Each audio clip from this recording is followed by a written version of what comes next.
Hi, I'm Mia Craig. I'm the owner of Hotel Guatemala. Guatemala is smaller than the state of Louisiana, but it is very diverse. In fact, 21 Mayan dialects are spoken here. That's a lot, but their official language is Spanish. Guatemala touches both the Pacific and Atlantic Oceans. We are next to the Atlantic Ocean in the town of Puerto Barrios, which is just 5 hours from Guatemala City.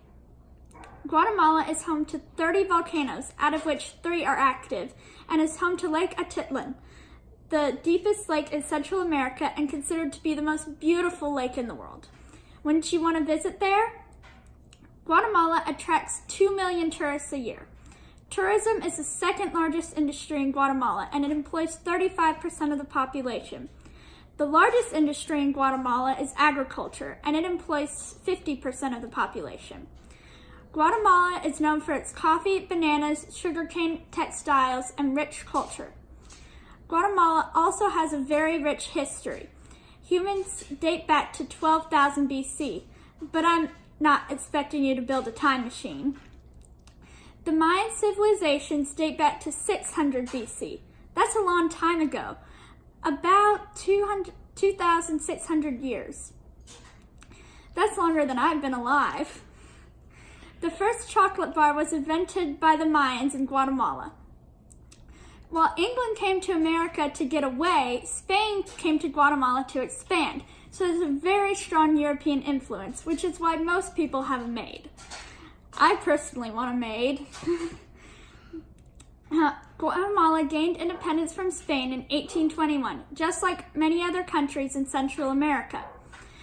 Guatemala has a large lower class, but smaller middle and upper classes.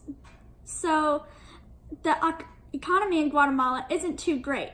The average person makes about $1.25 US currency a day.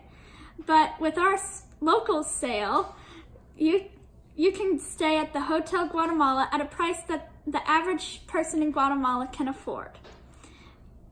Guatemala is the world's leading producer in jade, and it's considered to have the best cuisine in the world, comprised merely of beans and core tortillas. You can travel on the chicken bus, which is how the average person gets around in Guatemala. They're made of retired American school buses, and they are called chicken buses because people used to bring their chickens on there. Now, I prefer to get my chicken at Chick-fil-A, but, whatever people like. Guatemalans are friendly people and might invite you to their house if you make some friends. Employ more people in the tourism industry and stay at Hotel Guatemala. Would I want to stay there? Sí, pues.